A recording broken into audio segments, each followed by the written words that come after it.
জুলাই সনদে এনসিপি সহ ৫ দলের সই না করা নির্বাচনের প্রভাব ফেলবে না, মন্তব্য সালাউদ্দিনের। স্বাক্ষর করা এনসিপির বিরাগভাজন জামায়াত। তাদের উচিত ছিল যে তারাও আসলে এই জিনিসটা নিশ্চিতের ব্যাপারে যদি অনড় থাকতেন তাহলে জিনিসটা আরো আরো গতি পেত। পরবর্তী পদক্ষেপটা খুব দ্রুতই যদি স্পষ্ট হয়ে যায় জামায়াত এবং এনসিপির মধ্যে, এটাকে কেন্দ্র করে কোনো দূরত্ব তৈরি হওয়ার কোনো সম্ভাবনা আমি দেখছি না। 3টি কি 4টি বাম রাজনৈতিক দল স্বাক্ষর অনুষ্ঠানে যেতে পারেন, তাতে করে আমাদের আগামী নির্বাচনের জন্য এটা বড় কোনো প্রভাব ফেলবে না। জাতীয় নির্বাচন ঘিরে সামাজিক যোগাযোগ মাধ্যমে বেড়েছে এআই কেন্দ্রিক অপতৎপরতা, সামলানোই বড় চ্যালেঞ্জ নির্বাচন কমিশনের। সব দল মিলে যদি একটা ঐক্যমতে পৌঁছায় যে আমরা এই নির্বাচনের সময়কালীন এআই বেসড অডিও ভিডিও আমরা ব্যবহার করব না। ফি বৃদ্ধির প্রতিবাদে চট্টগ্রাম বন্দরে ধর্মঘটে পণ্য পরিবহন ব্যাহত। ইপিজেডে প্যাসিফিক গ্রুপের 8 কারখানা বন্ধের প্রতিবাদে শ্রমিকদের বিক্ষোভ। 3 দফা দাবিতে শহীদ মিনারে 22 ঘণ্টা ধরে অনশনে এমপি ও শিক্ষকরা। কিছুক্ষণ পর কালো পতাকা মিছিল, কাল লং মার্চ টু যমুনা। এবং জিম্মি বিনিময়ের মাঝেই 11 ফিলিস্তিনিকে গুলি করে হত্যার অভিযোগ ইসরায়েলের বিরুদ্ধে। যুদ্ধবিরতি ভণ্ডুলের শঙ্কায় গাজাবাসী।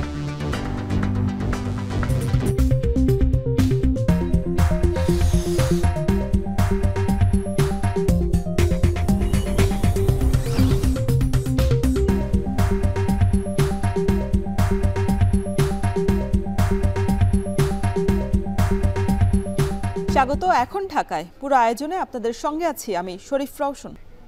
কয়েকটি রাজনৈতিক দলের জুলাই সনদে স্বাক্ষর না করা আগামী নির্বাচনের কোনো প্রভাব ফেলবে না বলে মন্তব্য করেছেন বিএনপির স্থায়ী কমিটির সদস্য সালাউদ্দিন আহমেদ। সকালে সাবেক রাষ্ট্রপতি জিয়াউর রহমানের সমাধিতে শ্রদ্ধা নিবেদন শেষে এ কথা বলেন তিনি। সালাউদ্দিন আহমেদ অভিযোগ করেন, শুক্রবার জুলাই যোদ্ধা নামে সংসদ ভবন এলাকায় বিশৃঙ্খলা করেছে আওয়ামী ফ্যাসিস্ট বাহিনীর কিছু সদস্য। তাদের চিহ্নিত করে বিচারের দাবিও জানান বিএনপির এই নেতা।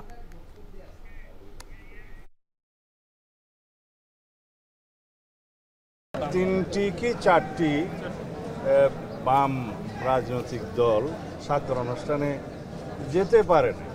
আমি বলবো না স্বাক্ষর করেনি, স্বাক্ষর করার সুযোগ উন্মুক্ত আছে। আশা করি তারা ভবিষ্যতে সনদে স্বাক্ষর করবেন। আমাদের আগামী নির্বাচনের জন্য এটা বড় কোনো প্রভাব ফেলবে না। আমরা মনে করি সহনশীলতা সবার মধ্যে আসবে। হয়তো তাদের কিছু দাবি দেওয়া আছে, সেটা সরকারের সাথে আলাপ আলোচনা করবে। এক পর্যায়ে তারাও জুলাই সনদে স্বাক্ষর করবে বলে আমরা বিশ্বাস করি।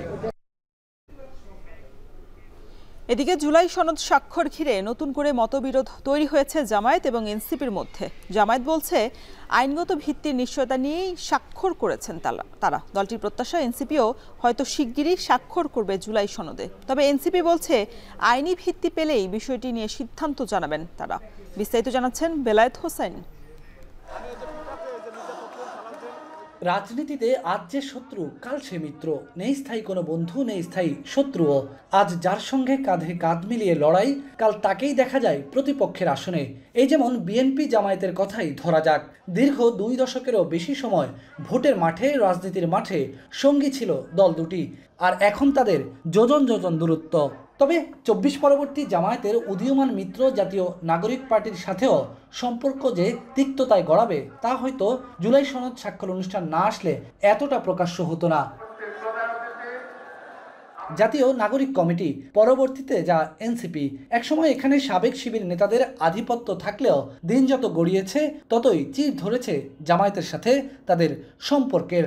তবে জুলাই সনদের আইনগত ভিত্তির দাবি নিয়ে দল দুটি আবারও কাছাকাছি আসতে শুরু করেছিল। বিশেষ করে গণভোট, সংবিধান আদেশ বা জুলাই সনদ বাস্তবায়ন, এসব বিষয়ে এনসিপি এবং জামাতের প্রস্তাব কিংবা অবস্থান ছিল প্রায় কাছাকাছি। আলাদা আলাদা হলেও একই ইস্যুতে রাজপথে সরব ছিল দল দুটি। আইনি ভিত্তি নিশ্চিত না করা হলে স্বাক্ষর অনুষ্ঠানে যাবে না এনসিপি, এটাই বলে আসছিল দলটির নেতারা এবং শেষ পর্যন্ত সেটি ঘটল। কিন্তু এমন আভাসও ছিল জামায়াত হয়তো স্বাক্ষর করবে না জুলাই সনদে। শেষমেশ জুলাই সনদের অনুষ্ঠানে উপস্থিত হয়ে জামাত যখন হাসি মুখে স্বাক্ষর করে ফেলে তখন মন ভাঙতে শুরু করে এনসিপি নেতাদের। ক্ষুব্ধ প্রতিক্রিয়া জানাতে থাকেন তারা। এই একটা স্বাক্ষর অনুষ্ঠানে যোগ দেওয়ার জন্য যেই পরিমাণ ধরেন যেই পরিমাণ উচ্ছ্বাস দেখা গেল রাজনৈতিক দলগুলোর মধ্যে, এইটা কিছুটা তো হতাশার। বাংলাদেশের জনগণকে একটা নতুন বাংলাদেশের দিকে নিয়ে যাওয়াটাই রাজনৈতিক দলগুলোর প্রধান দায়িত্ব। সেই জায়গাটা তারা কতটুকু পালন করতে পারলেন, আর এনসিপি কতটুকু ইতিহাসের পক্ষে থাকলো কিংবা ইতিহাসের ভুল পথে থাকলো, সেটা আমার মনে হয় বিচারটা জনগণ করতে পারবে। সামাজিক যোগাযোগ মাধ্যমে এনসিপি নেতাদের নানা মন্তব্যে অনেকটা এমন অর্থ দাঁড়ায়, বিএনপির স্বাক্ষরে তেমন কোনো প্রতিক্রিয়া না থাকলেও জামায়াতের স্বাক্ষর নিয়ে বেজায় চটেছেন তারা। জামাতও এটার সাথে উচ্চকণ্ঠ ছিলেন, জামাতের নেতারা উচ্চকণ্ঠ ছিলেন যে তারাও আইনি ভিত্তি ছাড়া জুলাই সনদে স্বাক্ষর করবেন না, এটা বলেছিলেন।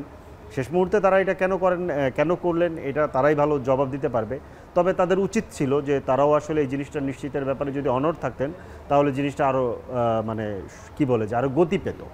যদিও জামায়াত নেতা শিশির মনির বলছেন জুলাই সনদের আইনগত ভিত্তি 2-1 দিনের মধ্যেই পাবে, এই আশায় স্বাক্ষর করেছেন তারা। পরবর্তীতে একটা আদেশ জারি হবে, ওই আদেশের ভিত্তিতে একটা গণভোট হবে, গণভোটের পরে একটা পার্লামেন্ট হবে। ওই পার্লামেন্টের 2টা ক্ষমতা থাকবে। প্রথম ক্ষমতা হবে তার কনস্টিটিউয়েন্ট পাওয়ার, আর দ্বিতীয় ক্ষমতা হবে তার সাধারণ পার্লামেন্ট হিসেবে কাজ করার। তাহলে এই যে ধাপগুলো অতিক্রম করার জন্য প্রথম পদক্ষেপ হলো জুলাই সনদে স্বাক্ষর। এ সময় তার কাছে প্রশ্ন ছিল, জাতীয় সংসদের দক্ষিণ প্লাজায় এনসিপির অনুপস্থিতি আর জামায়াতের উপস্থিতি, এ নিয়ে যে মতবিরোধ তৈরি হয়েছে সে বিষয়ে তার মূল্যায়ন কি। পরবর্তী পদক্ষেপটা স্পষ্ট হলে এনসিপিও এখানে স্বাক্ষর করবে বলেই আমরা আশা করি। পরবর্তী পদক্ষেপটা খুব দ্রুতই যদি স্পষ্ট হয়ে যায় তাহলে আমার ধারণা আর কোনো মতপার্থক্য থাকবে না, এবং এই ক্ষেত্রে জামাত এবং এনসিপির মধ্যে এটাকে কেন্দ্র করে কোনো দূরত্ব তৈরি হওয়ার কোনো সম্ভাবনা আমি দেখছি না। জামায়াতের এই নেতার আশা এনসিপিও হয়তো অচিরেই স্বাক্ষর করবে জুলাই সনদে। আমাদের দেখলে সম্মান করে। বেলায়েত হোসাইন, এখন, ঢাকা।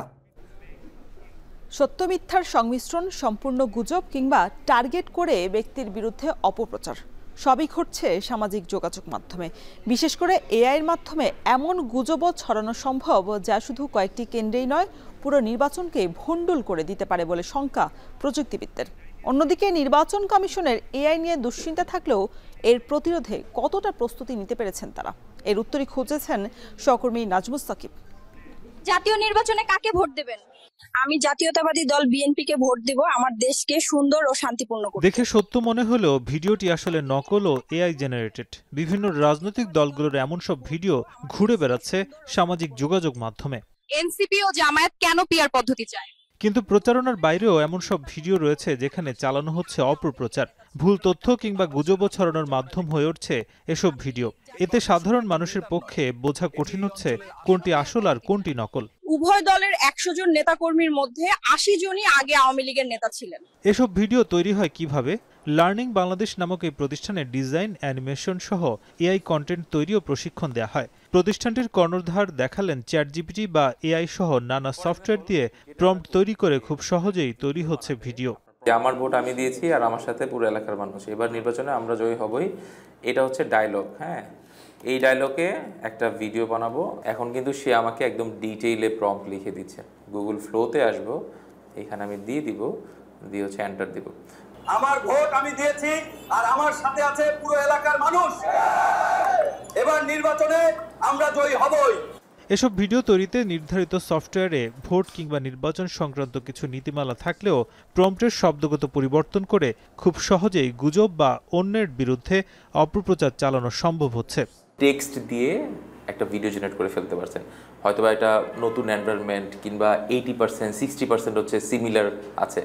এখন কিন্তু ধরেন আমি আপনার একটা ছবি নিয়ে আপনার ছবির উপরে ভিডিও বানায় ফেলতে পারবো, তো সেখানে কিন্তু এনভায়রনমেন্ট, আপনার ছবি সবকিছু কিন্তু সেম আসছে। তো এটাও কিন্তু এখন সম্ভব। যদিও নির্বাচন কমিশন বলছে এটি চ্যালেঞ্জ হিসেবে নিয়েই কাজ করছেন তারা। AI intervention, misuse of information, abuse of information, fake information, এই সমস্ত ব্যাপারে এটা ওনাদেরও আছে বলে এটা একটা কমন প্রবলেম। তো আমরা বলেছি আমরা এটাতে নিয়ে কাজ করছি, কি কাজ করছি সেটা বলেছি, এবং এই পর্যায়ে যদি কোনো সহযোগিতা লাগে তাহলে আমরা চাই। কিন্তু একথা অস্বীকারের উপায় নেই, নির্বাচনে এআই এর চ্যালেঞ্জ নিয়ে যত আলোচনা তার রোধে এখনও সরকারের তেমন প্রস্তুতি দেখা যাচ্ছে না। এই প্রযুক্তিবিদ জানালেন, এমন সব মারাত্মক গুজব এআই এর মাধ্যমে ছড়ানো সম্ভব যা শুধুমাত্র কয়েকটি কেন্দ্রেই নয়, পুরো নির্বাচনকেই ভণ্ডুল করে দিতে পারে। তার পরামর্শ, নির্বাচনের দিন বা আগে ইসিকে এমন একটি ওয়েবসাইট লঞ্চ করতে হবে যাতে দ্রুতই কোনটি এআই কন্টেন্ট সেটা বুঝতে পারে সাধারণ মানুষ। ব্যক্তিগত পর্যায়ে প্রত্যেকে করতে হবে, প্রতিষ্ঠানের জায়গায় করতে হবে, রাষ্ট্রীয়ভাবে আসলে একটা নীতিমালা, একটা গাইডলাইন থাকা উচিত যে আসলে কোন কোন জায়গায় আমরা এই ব্যবহার করব, কোন কোন জায়গায় আমরা এই ব্যবহার করব না। অথবা যদি সব দল মিলে যদি একটা ঐক্যমতে পৌঁছায় যে আমরা এই নির্বাচনের সময়কালীন এই ধরনের প্রচারণা করব না বা এই এআই বেসড অডিও ভিডিও আমরা ব্যবহার করব না।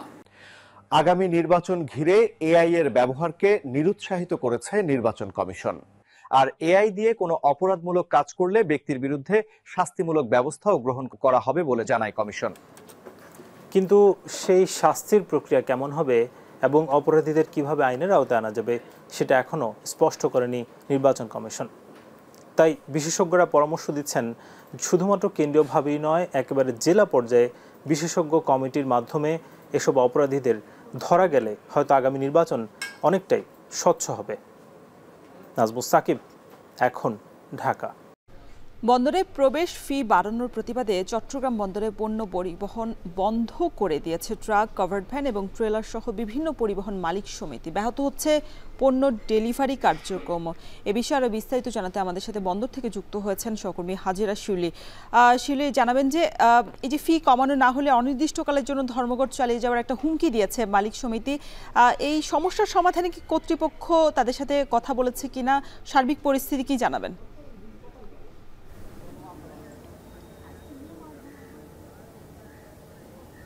রওশন, এখন পর্যন্ত কোনো ধরনের আলোচনার খবর আমরা পাইনি। তবে মালিক সমিতির নেতৃবৃন্দ তারা নিজেরাই বিভিন্ন বৈঠকে বা সভা করছে, এবং এর আগে গত 3 দিন আগে কিন্তু প্রাইম মুভার এবং টেইলার অ্যাসোসিয়েশন, যেগুলো হচ্ছে কন্টেনার নিয়ে যায় চট্টগ্রাম বন্দর থেকে বিভিন্ন শিল্প কারখানার মালিকের প্রাঙ্গণে এবং ডিপোতে, তারা কিন্তু 3 দিন আগ থেকেই তাদের গাড়িগুলো বন্ধ রেখেছিল এবং আজ থেকে যুক্ত হয়েছে এর সাথে ট্রাক, কাভার্ড ভ্যান সহ অন্যান্য যানবাহন। অর্থাৎ সব পরিবহন মালিক সমিতি একযোগে আজ থেকে আসলে তাদের গাড়িগুলো বন্দরে প্রবেশ বন্ধ রেখেছে এবং তারা বন্দর থেকে কোনো ধরনের পণ্য ডেলিভারি নিচ্ছে না এবং রফতানি পণ্য নিয়েও তারা বন্দরে প্রবেশ করছে না।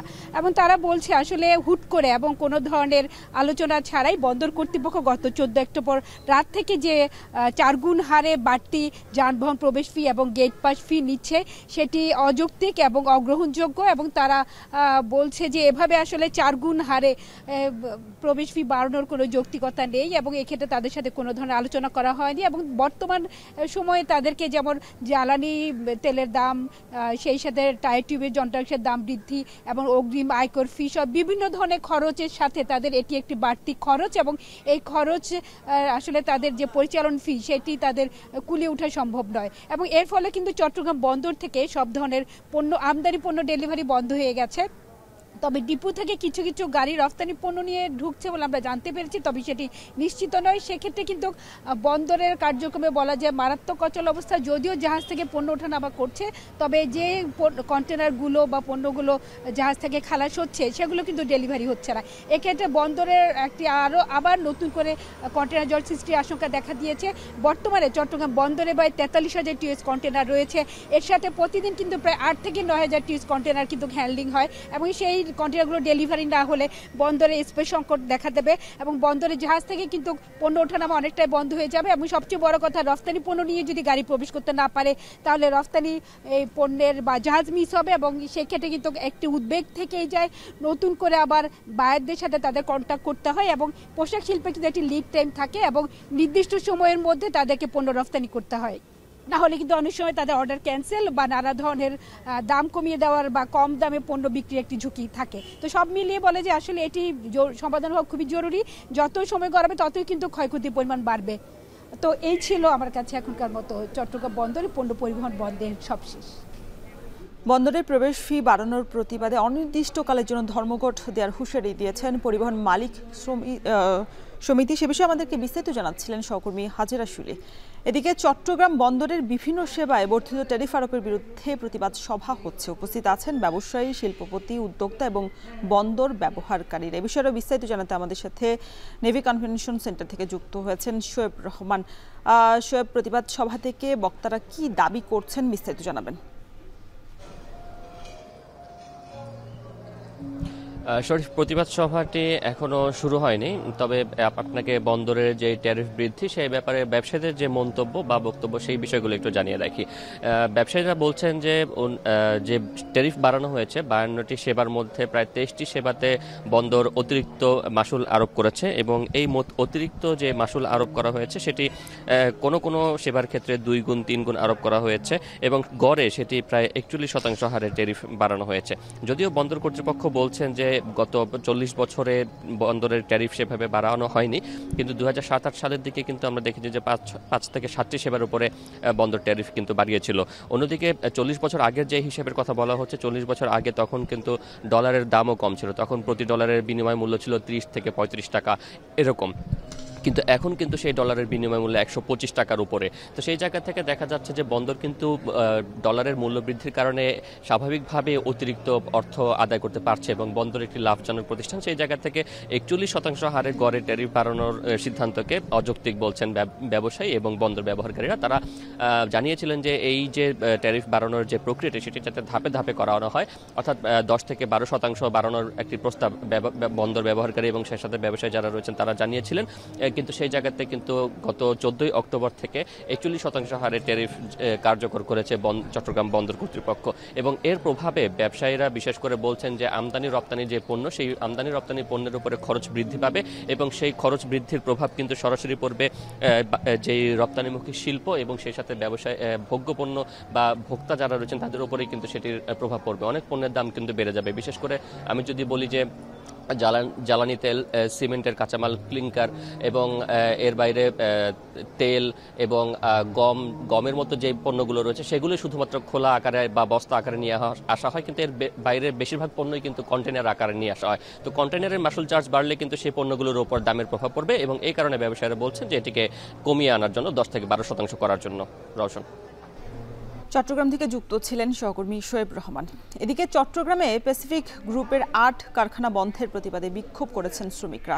সকাল 9টা থেকে ইপিজেডের 1 নম্বর গেটের সামনে ঘণ্টাব্যাপী বিক্ষোভ করেন তারা। পরে মালিকপক্ষের আশ্বাসে কাল পর্যন্ত আন্দোলন আপাতত স্থগিত করেন শ্রমিকরা। এর আগে দাবি আদায়ে ইপিজেডের সামনে সড়কে শ্রমিকরা অবস্থান নিলে বন্ধ হয়ে যায় যান চলাচল। পরিস্থিতি নিয়ন্ত্রণে রাখতে এবং অনাকাঙ্ক্ষিত ঘটনা এড়াতে মোতায়েন করা হয় পুলিশ এবং সেনাবাহিনী। গতকাল প্যাসিফিক জিন্সের ব্যবস্থাপনা পরিচালক পৃথক 8টি বিজ্ঞপ্তিতে কারখানা বন্ধের ঘোষণা দেন। বিজ্ঞপ্তিতে বলা হয়, মঙ্গলবার থেকে বৃহস্পতিবার পর্যন্ত চট্টগ্রাম ইপিজেডে কারখানাটিতে শ্রমিকদের মধ্যে সংঘর্ষ হয়। ক্ষতির মুখে পড়ে প্রতিষ্ঠান, তাই শ্রম আইন অনুযায়ী কারখানাগুলো অনির্দিষ্টকালের জন্য বন্ধ ঘোষণা করার সিদ্ধান্ত নেয় মালিকপক্ষ। প্রতিষ্ঠানটির 5টি কারখানায় কর্মরত ছিল প্রায় 35,000 শ্রমিক।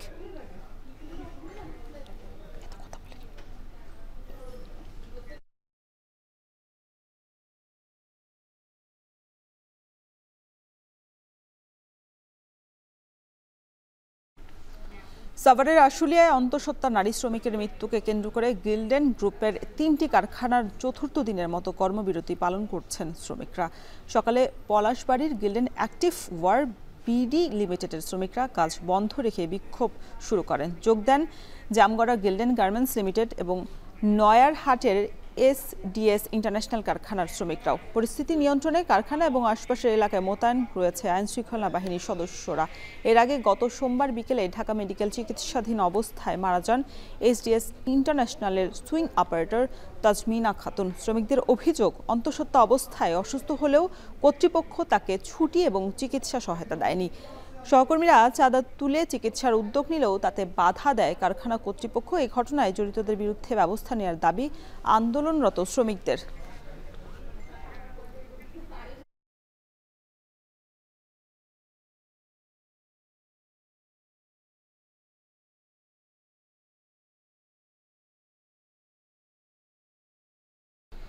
20% বাড়ি ভাড়া বৃদ্ধি সহ 3 দফা দাবিতে কালো পতাকা মিছিল করছে এমপিওভুক্ত শিক্ষকরা। এর আগে প্রায় 22 ঘন্টা ধরে কেন্দ্রীয় শহীদ মিনারে অনশন করেছেন তারা। কাল কর্মসূচি রয়েছে লং মার্চ টু যমুনা। এখনকার সবশেষ পরিস্থিতি জানাতে আমাদের সাথে যুক্ত হচ্ছেন সহকর্মী বাইজিৎ সাদ। জানাবেন যে কালো পতাকা মিছিল থেকে তারা কি বলছেন, আর কালো পতাকা কেন্দ্রীয় শহীদ মিনার থেকে মিছিল নিয়ে তাদের আসলে গন্তব্য কোথায়?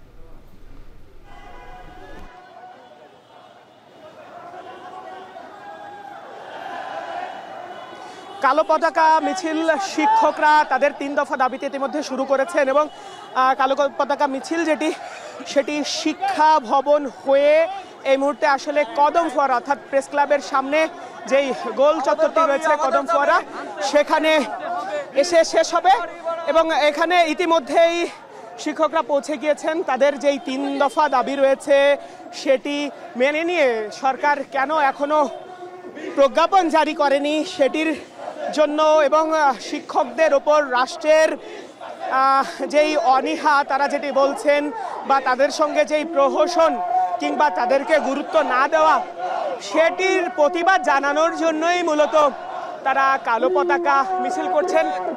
আমরা দেখেছি কয়েক হাজার শিক্ষক কিন্তু সকালে শহীদ মিনারে এসে জড়ো হয়েছেন এবং পরবর্তীতে তারা ঠিক 12টা 15 মিনিটে তাদের এই মিছিল শুরু করেন। তাদের মিছিলটি শিক্ষা ভবনের ঠিক আগ থেকে ঘুরে আবার কদম ফোয়ারাতে এসে শেষ হয়েছে। তারা বলছেন যে তাদের যে দাবি অর্থাৎ 20% বাড়ি ভাড়া, 1500 টাকা স্বাস্থ্য ভাতা এবং কর্মচারীদের জন্য 75% যে উৎসব ভাতা সেটি তাদের ন্যায্য দাবি। তারা এই মুহূর্তে মাত্র 1000 টাকা বাড়ি ভাড়া পান, যেটি দিয়ে আসলে কোনোভাবেই বাড়ি ভাড়া থাকা সম্ভব নয় বলে তারা জানিয়েছেন।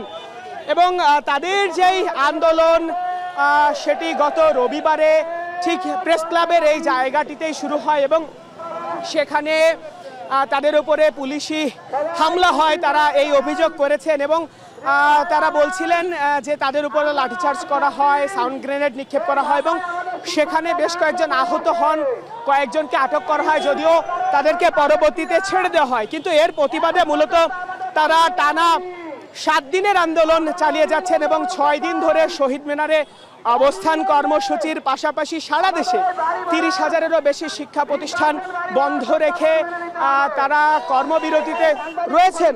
তারা বলছেন যে তাদের এই যে দাবি সেগুলো যৌক্তিক, কেননা শিক্ষা উপদেষ্টা তাদেরকে কথা দিয়েছিলেন যে তাদের দাবি যৌক্তিকতা অনুযায়ী তাদের দাবি মেনে নেবেন, কিন্তু সেই দাবি মেনে নেওয়ার কথা বলে মাত্র 500 টাকা বাড়ানো হয় তাদের এবং এটিকেই মূলত তারা প্রহসন বলেছেন। প্রহসন বলার পর তারা আসলে গত 12 অক্টোবর তাদের যে মূল আন্দোলন সেটি শুরু করেন এবং এই আন্দোলনে বিভিন্ন রাজনৈতিক দল একাত্মতা পোষণ করে।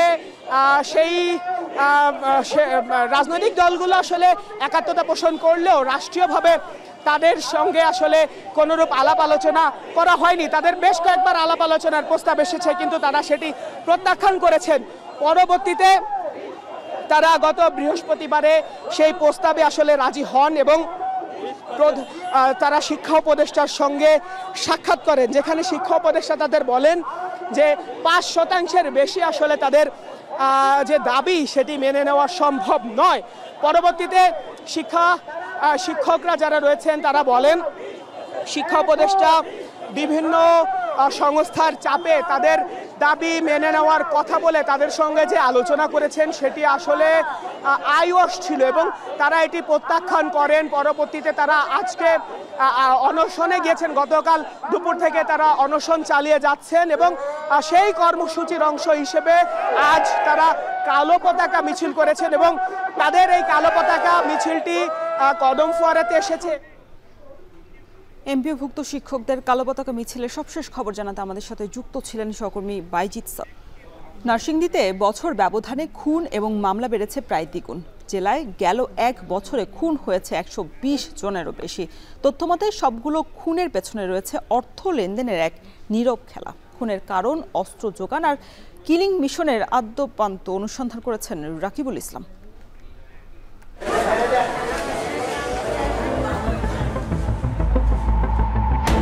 নরসিংদীতে একের পর এক ঘটছে খুনের ঘটনা। 2024 সালের আগস্ট থেকে পরবর্তী এক বছরে খুনের ঘটনা ঘটেছে 120টির বেশি, আর এ সময়ে মামলা হয়েছে 119টি। অথচ তার আগের বছরে অর্থাৎ 2023 সালের আগস্ট থেকে 2024 সালের আগস্ট পর্যন্ত খুনের মামলার সংখ্যা ছিল 64টি। বছর ব্যবধানে খুন ও মামলা বেড়েছে প্রায় দ্বিগুণ। জনমনে প্রশ্ন, কেন এত খুনের ঘটনা? যার কারণ অনুসন্ধান করেছে এখন টেলিভিশন। ভুক্তভোগী পরিবার ও সংশ্লিষ্টরা বলছেন, মাদক, ইন্টারনেট, ডিশ ও বালু ব্যবসা সহ নানা ব্যবসায়িক দ্বন্দ্ব, রাজনৈতিক প্রতিহিংসা এবং আধিপত্য বিস্তার এসব হত্যার মূল কারণ। সবকিছুর পেছনে রয়েছে অর্থের খেলা। স্থানীয়দের দেয়া তথ্য বলছে, আগ্নেয়াস্ত্র তৈরির যন্ত্রাংশ সহ পার্শ্ববর্তী দেশ থেকে কারিগর এসেও নরসিংদীতে অস্ত্র তৈরি করছে। লাখ টাকার অস্ত্র এখানে পাওয়া যাচ্ছে 30,000 টাকায়।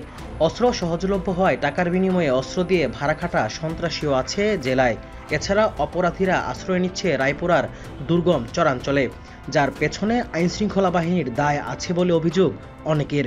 নরসিংদীতে খুন হয় 3টি জিনিস: 1 নেট ব্যবসা, 2 মাদক ব্যবসা, 3 হলো ডিশের ব্যবসা। তো আমরা আপনি যখন ডিশ ব্যবসা করেন, তখন আমি যখন আপনার কাছ থেকে চাইবো আমাকে আমার টাকা দেন, যখন আপনি টাকাটা দিবেন না তখন আমি বলবো হ্যাঁ, সে যখন এগুলি অবহেলা করতেছে তো টাকা দিবে, টাকা দিয়ে আপনাকে মারা ফেলে হাত বদল করে ফেলবো আমরা। অস্ত্রের শক্তি আছে, তাদের অর্থনৈতিক শক্তি আছে, তাদের পুলিশ প্রশাসনের সাপোর্ট অবশ্যই আছে। যে লোকগুলো আপনার অস্ত্রের শক্তি দেখায়, এরা কিন্তু স্থানীয় না, এমন না, এরা কিন্তু মনে করেন ভাড়া কাটে। ওদের কাছে তো মানুষ কিছু না, খুন করতে হবে কিছু না, ওরা যে এই গেমটা তাদেরই করতে হবে বা জিততে হবে। রাজনীতিতে পেশি শক্তি প্রদর্শনে সন্ত্রাসী রাজনৈতিক নেতারা খুনের সাথে জড়িতদের কারামুক্ত করেন, এমন তথ্যও রয়েছে টিম এখনের কাছে। নরসিংদী জেলা ও দায়রা জজ আদালতের সহকারী পাবলিক প্রসিকিউটরের কাছে প্রশ্ন ছিল, খুনের মামলাগুলোর বিচার প্রক্রিয়ায় কেন এত ধীরগতি? গ্রাম পর্যায়ে গোষ্ঠীগত দ্বন্দ্ব, মূলত চরাঞ্চলে গোষ্ঠীগত দ্বন্দ্ব, ওইখানে হত্যাগুলি বেশি হচ্ছে। বিচার কেন হচ্ছে না? অনেক সময় বাদী পক্ষ মামলা দায়ের করতে গেলে মামলাটা সঠিকভাবে লিখতে পারে না, মামলার ঘটনাগুলি লিখতে পারে না, তদন্ত কর্মকর্তাদের মাঝে মাঝে গাফলতি থাকে। মার্ডারগুলি হওয়ার কারণ হচ্ছে মার্ডার হওয়ার কিছুদিন পরে দেখা গেছে বাদী এবং আসামি পক্ষ উভয় পক্ষ মিলে গেছে। গত এক বছরে 119টি খুনের মামলায় মোট আসামি 1719 জন। এর মধ্যে গ্রেপ্তারকৃত আসামির সংখ্যা মাত্র 302 জন। পুলিশ বারবারই বলছে, চরাঞ্চলে আধিপত্য বিস্তারই খুনের মূল কারণ। এত সহিংসতায় নরসিংদীবাসীর স্বাভাবিক মৃত্যুর নিশ্চয়তা কতটুকু, সে প্রশ্ন পুলিশ সুপারের কাছে। কয়েক মাসে বেশ কিছু খুনের ঘটনা ঘটেছে। এই খুনের রহস্য উদ্ঘাটন এবং খুনের সাথে জড়িত বা অন্যান্য অপরাধের সাথে জড়িত যে আসামিগুলো আছে, সেই আসামিগুলোকে আইনের আওতায় নিয়ে আসার জন্য আমাদের জেলা পুলিশের পক্ষ থেকে আমাদের অভিযান জোরদার করা হয়েছে। হত্যা যদিও মৃত্যু, তবে তা মৃত্যুর মতো চিরন্তন নয়। দিন শেষে সকলেরই প্রত্যাশা স্বাভাবিক মৃত্যুর নিশ্চয়তা। রাকিবুল ইসলাম, এখন নরসিংদী। সমসাময়িক বিষয়ে রাজধানীর বাংলা মোটরে জাতীয় নাগরিক পার্টি এনসিপির অস্থায়ী কেন্দ্রীয় কার্যালয়ে সংবাদ সম্মেলন করছেন দলটির আহ্বায়ক নাহিদ ইসলাম এবং সদস্য সচিব আক্তার হোসেন। আমরা সরাসরি যুক্ত হচ্ছি সেখানে। জন্য গতকাল জুলাই সনদে স্বাক্ষর থেকে বিরত থেকেছে জাতীয় নাগরিক পার্টি। জাতীয় নাগরিক পার্টি এনসিপি প্রতিষ্ঠার দিন থেকেই ৭২-এর ফেসিবাদী বন্দোবস্তের বিলোপ ঘটিয়ে নতুন সাংবিধানিক অগ্রযাত্রায় সামিল হতে সরকার এবং সকল রাজনৈতিক দলকে আহ্বান জানিয়েছে। বিচার সংস্কারের অংশ হিসেবে জুলাই সনদ প্রণয়ন ও বাস্তবায়ন এবং গণপরিষদ নির্বাচনের দাবিতে সারা বাংলাদেশে এনসিপি জুলাই পদযাত্রা কর্মসূচি বাস্তবায়ন করেছে। রাজধানী থেকে তৃণমূল পর্যন্ত বাংলাদেশের জনগণ এই দাবিতে এনসিপিকে দৃঢ় সমর্থন দিয়েছে। একই সাথে জাতীয় ঐক্যমত্য কমিশনেও রাষ্ট্রের কাঠামোগত সংস্কার প্রক্রিয়াকে ত্বরান্বিত করতে জোরালো ভূমিকা পালন করেছি আমরা। কিন্তু আমরা দেখেছি জুলাই সনদ বাস্তবায়ন পদ্ধতি সম্পর্কে জাতিকে ধোঁয়াশায় রাখা হয়েছে। জুলাই সনদে এর আইনি ভিত্তি হিসেবে জুলাই সনদ বাস্তবায়ন আদেশের কথা উল্লেখিত হয় নাই।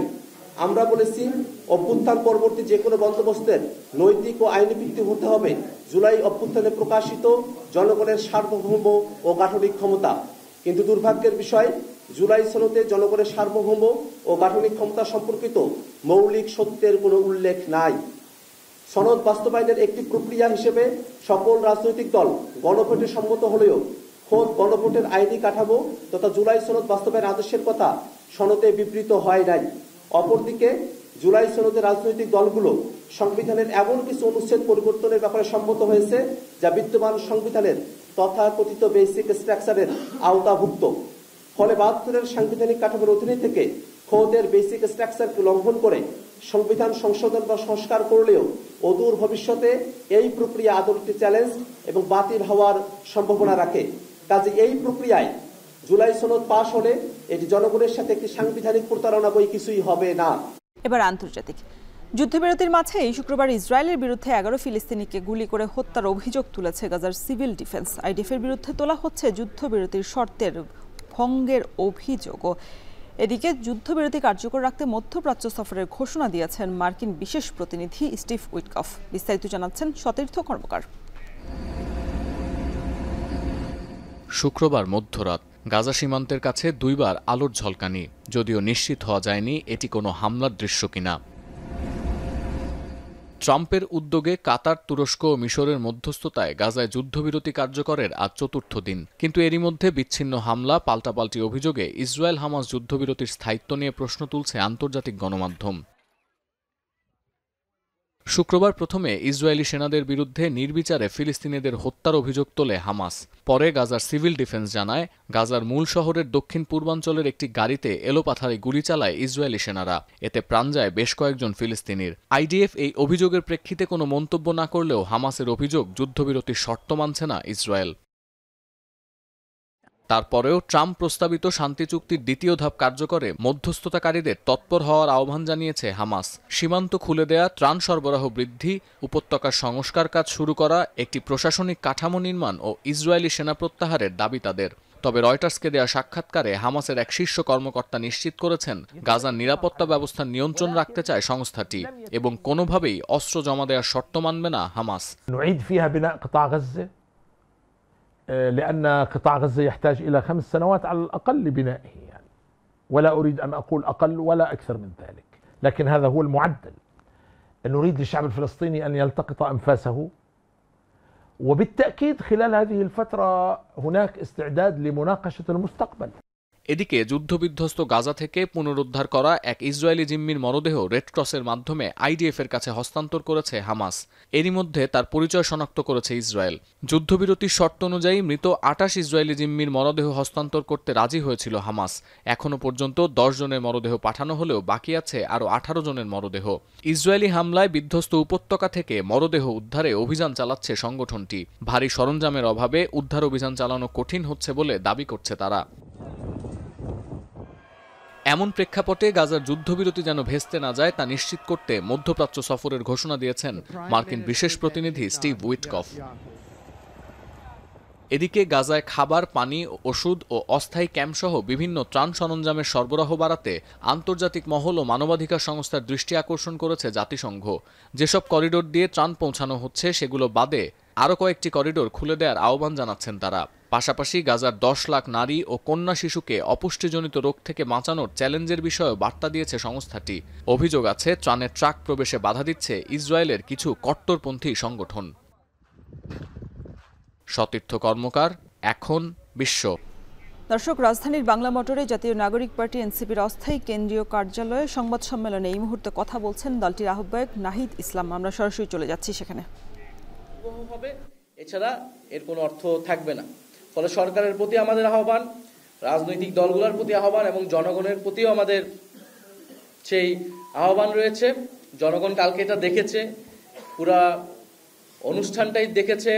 সেখানে জুলাই যোদ্ধা যারা ছিলেন, শহীদ পরিবারদেরকে কীভাবে অবমাননা করা হয়েছে এবং জনগণের সাথে কোনো ধরনের সম্পর্ক, কোনো সংশ্লিষ্টতা ছিল, জনগণের আকাঙ্ক্ষার কোনো বাস্তবায়ন বা প্রতিফলন গতকালকের অনুষ্ঠানে ঘটেছে বলে আমরা মনে করি না। বরং এটি তখনই ঘটবে জুলাই গণঅভ্যুত্থানে অংশ নেওয়া ছাত্র জনতার সার্বভৌম অভিপ্রায় হিসেবে যখন প্রফেসর মোহাম্মদ ইউনূস একটি আদেশ জারির মাধ্যমে এর আইনি ভিত্তি তৈরি করবে এবং সেই ভিত্তি অনুসারে গণভোট এবং পরবর্তী নির্বাচিত সংসদ এবং গণপরিষদ একটি নতুন সংবিধান তৈরি করবে।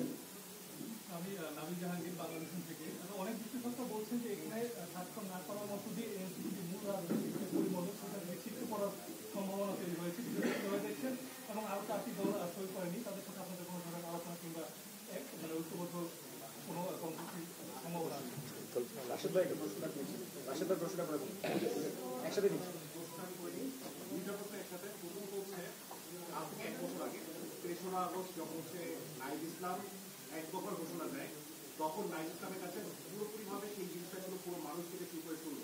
একই চিত্র আমরা গতকালকে দেখলাম যে নাইব ইসলাম থেকে শুরু করে জুলাই গণঅভ্যুত্থানে কোনো যারা নেতারা রয়েছেন তাদেরকে কাউকেই আসলে কেউ স্মরণে রাখেনি তখন ছিল দুইটা ভিন্ন প্রেক্ষাপট।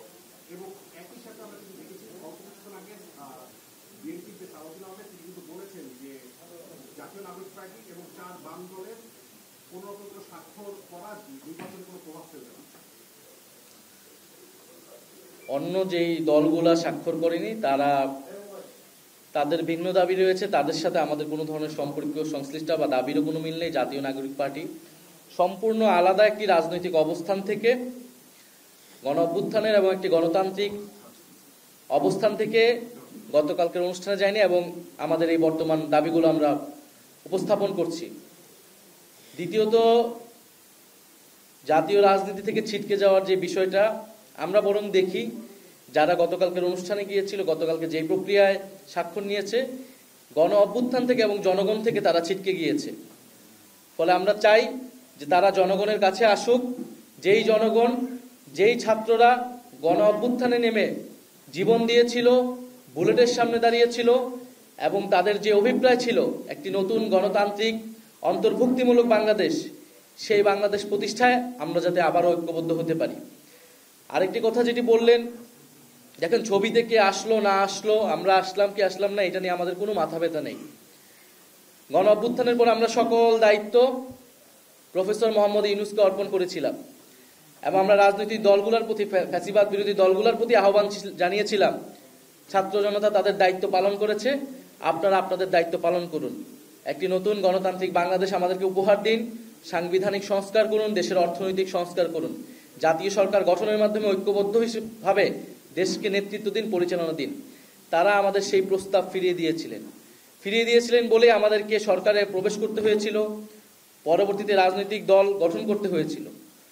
ফলে আমরা এখনো যেটা মনে করি যে সবচেয়ে গুরুত্বপূর্ণ হচ্ছে যে আপনি যে নতুন বাংলাদেশের কথা আমরা বলছি, সেই বাংলাদেশ কোন প্রক্রিয়ায় তৈরি হওয়া আসলেই সম্ভব, সেই জায়গায় ঐক্যবদ্ধ হওয়া, সেই জায়গায় কাজ করা, সেই জায়গায় 25 মাস পর মিরপুর শেরেবাংলা স্টেডিয়ামে ফিরছে ওয়ানডে ম্যাচ। বাংলাদেশ ওয়েস্ট ইন্ডিজের খবর জানাতে আমাদের সাথে মিরপুর থেকে যুক্ত হচ্ছেন সহকর্মী জুবায়ের আহমেদ।